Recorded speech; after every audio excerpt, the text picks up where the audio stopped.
இப்போ தனுசு ராசிக்காரங்களுக்கு இந்த புத்தாண்டு எந்த மாதிரியான பலன்கள் கொடுக்க போகுதுன்னு சொல்லிட்டு நம்ம பார்ப்போம். கடந்த மார்ச் 29ஆம் தேதியிலிருந்து உங்களுக்கு மன வகையில மனம் சார்ந்த ஒரு சில பிரச்சனைகளை ஃபேஸ் பண்ணிட்டு இருப்பீங்க. இந்த டைம் பீரியட்ல உங்களுக்கு எதிரிகளோட தொல்லைன்றது இருக்காது. ஏன்னா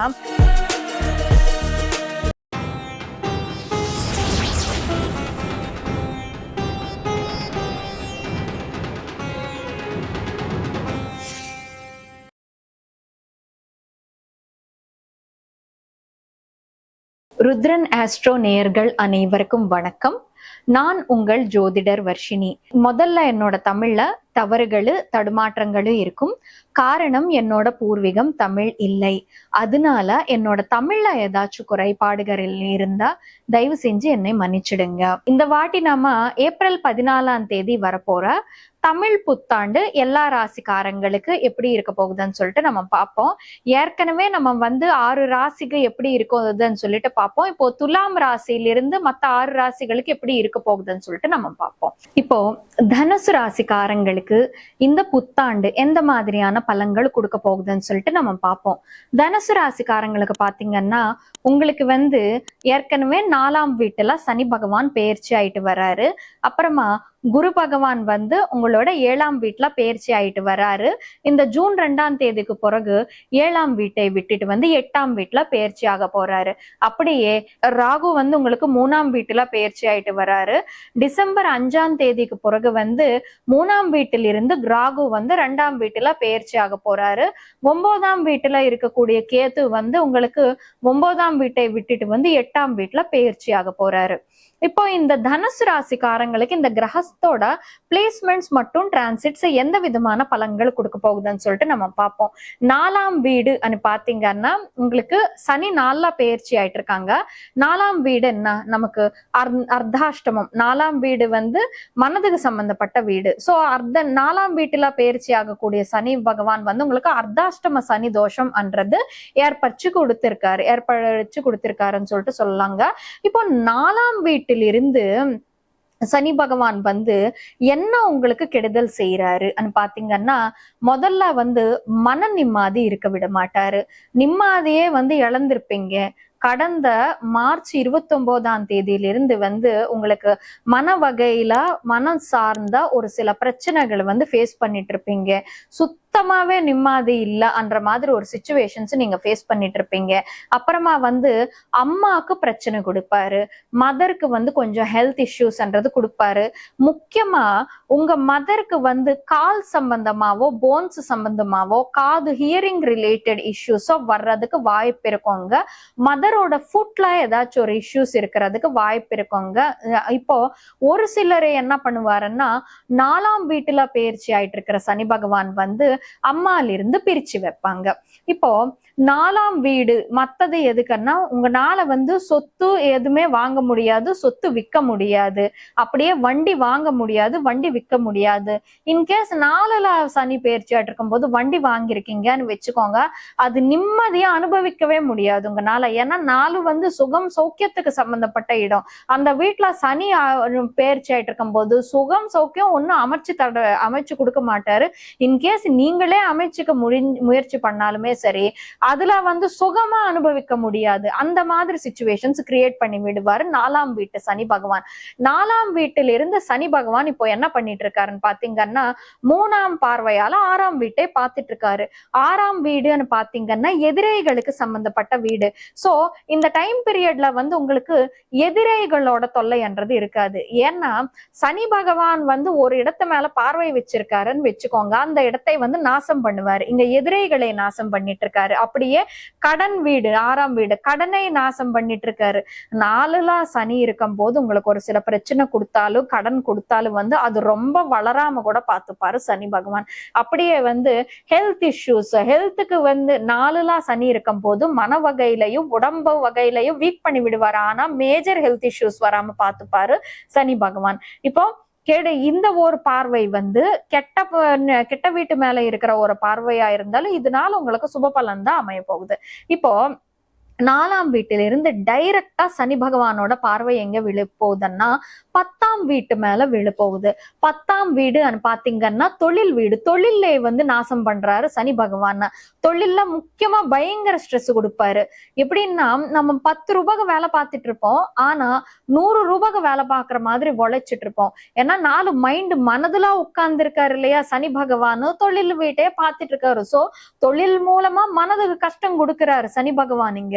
சோ 10 ரூபாய்க்கு சம்பளம் வாங்கிட்டு 100 ரூபாய்க்கு வேலை பார்க்குற மாதிரி இருக்கும். பயங்கர ஸ்ட்ரெஸ் கொடுப்பாரு தொழில்ல. அப்படியே வந்து கொஞ்சம் மேலதிகாரிகள் இருந்து வந்து உங்களுக்கு இந்த ஒரு பிரச்சனைன்றது வர்றதுக்கு, மேலதிகாரிகள் வந்து உங்க மேல கோபமா இருக்கிறதுக்கு வாய்ப்பு இருக்குதுன்னு சொல்லிட்டு சொல்லலாங்க. இது சனி பகவானோட பயிற்சி மட்டும்தான். இப்போ 4ஆம் வீட்டில் இருந்து எது மேல பார்வை வைக்க போறாருன்னா 10ஆம் பார்வையால 1ஆம் வீட்டை பார்வை வச்சிட்டு இருக்காரு சனி பகவான்.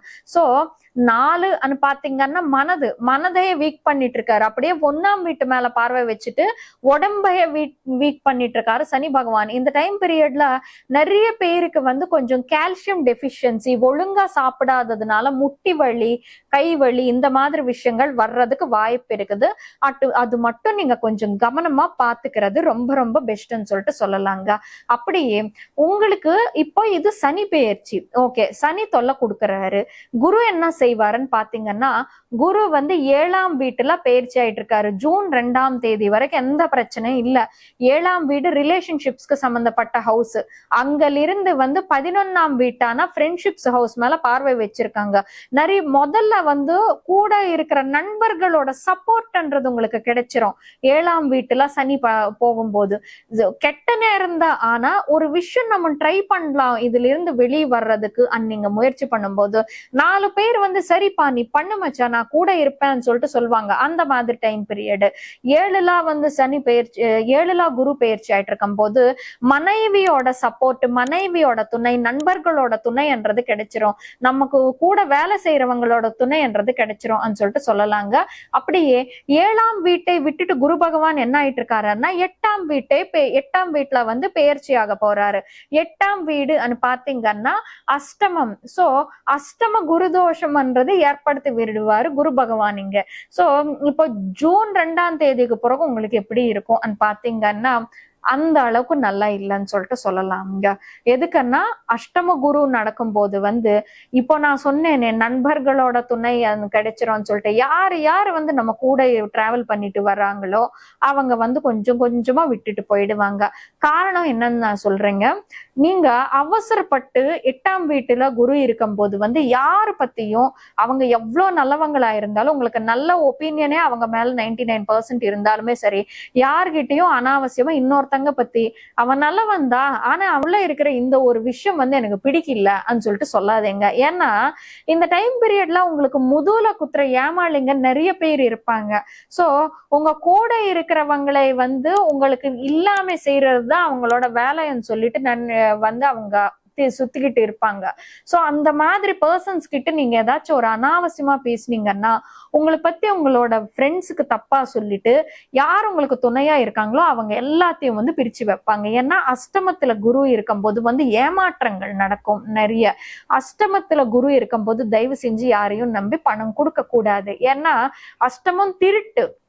முன்னெல்லாமே வந்து திருடர்கள் நம்ம வீட்டுக்குள்ள நுழைஞ்சு திருடிட்டு இருப்பாங்க.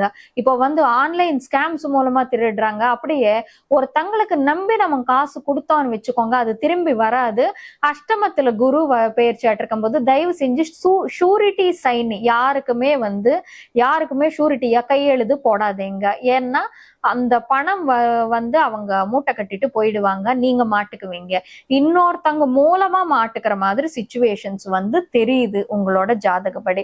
அப்படியே அஷ்டமத்துல குரு இருக்கும் போது வேற என்ன விஷயங்கள் பண்ணுவாரு பாத்தீங்கன்னா, அஷ்டமம் வந்து unexpected things, unexpected expenses.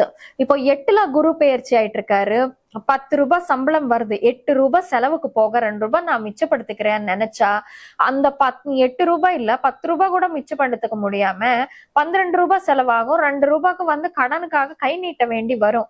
So அஷ்டமத்துல குரு இருக்கும்போது எதுவுமே நீங்க எக்ஸ்பெக்ட் பண்ண வேண்டாம். ஏன்னா 8ல இருந்து 12ஆம் வீடான லாசஸே பார்த்துட்டு இருக்காரு. அப்படியே குருவோட பார்வை டைரக்டா எங்க போய் விழுதுன்னா 2ஆம் வீடான இன்கம் மேல விழுது. அடடா என்னடா நமக்கு அஷ்டம குருன்னு சொல்றாங்க, கையில 1 ரூபாய் கூட காசு கிடையாது, என்ன நடக்க போகுதோன்னு நம்ம எதிர்பார்த்தோம்னா உங்களுக்கு எதிர்பார்க்காத வகையில வந்து பினான்சியல் கெயின்ஸ் இன்கம் ரிலேட்டட் சோர்சஸ்ன்றது கூட கிடைப்பதுக்கு வாய்ப்பு உண்டு. அதுதான் அஷ்டம குரு. சோ அஷ்டம குரு நடக்கும்போது வந்து அன்எக்ஸ்பெக்டட் திங்ஸ் நடக்கும் சொல்லிட்டு சொல்லலாங்க. அப்படியே 8ஆம் வீட்டுல வந்து குரு பெயர்ச்சி ஆயிட்டு இருக்கும் போது 8ல இருந்து வந்து 4ஆம் வீட்டை வந்து பார்த்துட்டு இருப்பாரு குரு 9ஆம் பார்வையால. 4ஆம் வீடு வந்து கொஞ்சம் மன நிம்மதிக்கு சம்பந்தப்பட்ட வீடு.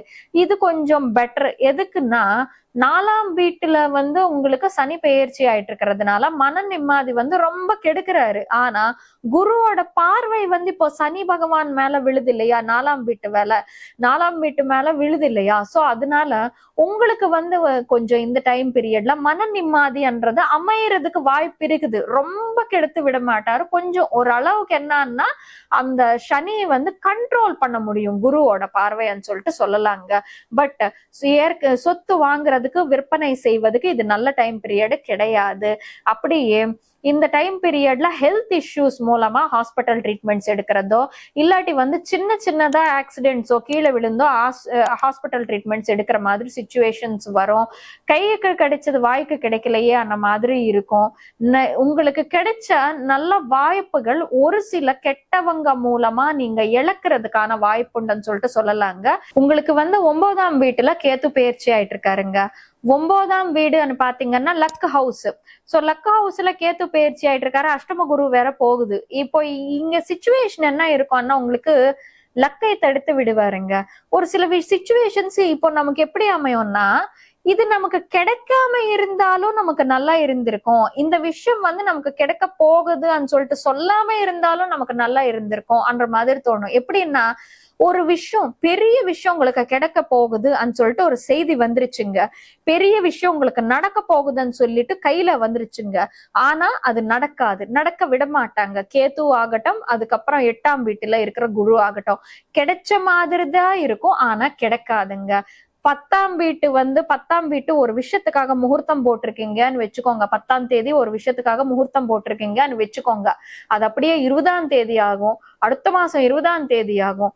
நடக்காது, நடந்த மாதிரி தான் இருக்கும் ஆனா நடக்காது. ஆசை நாளைக்குதான் என்னமோ சொல்லிருக்கீங்க ஆனா நாளைக்குதான் எனக்கு நடக்க போகுதுன்னு நீங்க நினைப்பீங்க ஆனா நாளைக்கு நடக்காது. அப்படியே லக் ஹவுஸ்ல இருக்கிற கேத்து வந்து கொடுத்த மாதிரி இருப்பாங்க ஆனா ஏமாத்திடுவாருங்க. குடுக்கறேன்னு சொல்வாரு ஆனா குடுக்க மாட்டாரு, ஏமாத்திடுவாங்க. மொத்தத்துல பாத்தீங்கன்னா தனுசு ராசிக்காரங்களுக்கு இந்த வருஷம் சுத்தமாவே சரியில்லைங்க.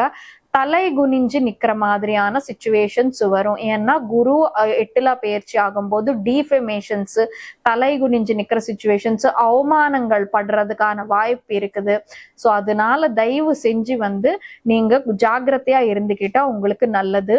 இந்த தனுசு ராசிக்காரங்க பொறுத்த வரைக்கும் 2026ஆம் ஆண்டு இந்த புத்தாண்டு வந்து நல்லது செய்யாது இந்த விஷயம். பட் நம்ம அதுக்குன்னு சொல்லிட்டு கவலைப்பட வேண்டிய அவசியம் இல்லை. அதுல இருந்து எப்படி தப்பிச்சு நம்ம வெளியே வரலாம்னு பாத்துக்கலாம். முதல்ல எக்ஸ்பெக்ட் த வரஸ்ட். ஏன் இப்படி ரெமெடி சொல்றேன்னா எப்பவும் இப்படி யோசிக்க கூடாது. ஆனா 8ல வந்து குரு இருக்கும் போது வந்து எக்ஸ்பெக்ட் த பெஸ்ட்ன்னு இருந்தோம்னு வச்சுக்கோங்க, வரஸ்ட் தான் நடக்கும். எக்ஸ்பெக்ட் த வரஸ்ட்ன்னு இருக்கும் போது பெஸ்ட் நடக்கலாம். ஏன்னா அன்எக்ஸ்பெக்டட், எதிர்பார்க்காதது வந்து அது ஒரு ரெமெடி. 2ஆம் ரெமெடி என்னன்னு பாத்தீங்கன்னா கால்ல செருப்பு போடாம வந்து டெய்லி ஒரு 20ல இருந்து 30 நிமிஷம் நல்லா வாட்டர் குடிச்சிட்டு ஒரு 20ல இருந்து 30 நிமிஷம் வீட்டுல கால்ல செருப்பு போடாம நடக்கணும். சனி பகவானுக்கு வந்து என்னன்னா கருணை வரணும் உங்க மேல. நமக்கு கால்லாதான் சனி பகவான் இருப்பாங்க. செருப்பு போடாம நடக்கும் போது வந்து சனி பகவான் வைப்ரேட் ஆயிடுவாங்க. 3ஆவது ரெமெடி என்னன்னு பாத்தீங்கன்னா சனிக்கிழமை ஆஞ்சநேயர் கோயிலுக்கு போயிட்டு வந்து 11 பிரதட்சணம் பண்ணிட்டு வாங்க. அப்படியே டெய்லி வந்து ஆஞ்சநேயருக்கு விளக்கேத்திட்டு வந்து எள்ளெண்ணெயால விளக்கேத்திட்டு இந்த ஆஞ்சநேய ஸ்தோத்திரம், ஹனுமான் ஆபத்து உத்தார ஸ்தோத்திரம் ஒண்ணு படிச்சிருக்கீங்கன்னு வச்சுக்கோங்க, ஓரளவுக்கு உங்களுக்கு நல்ல ரிசல்ட்ஸ்ன்றது கிடைச்சிரும்னு சொல்லிட்டு சொல்லலாங்க.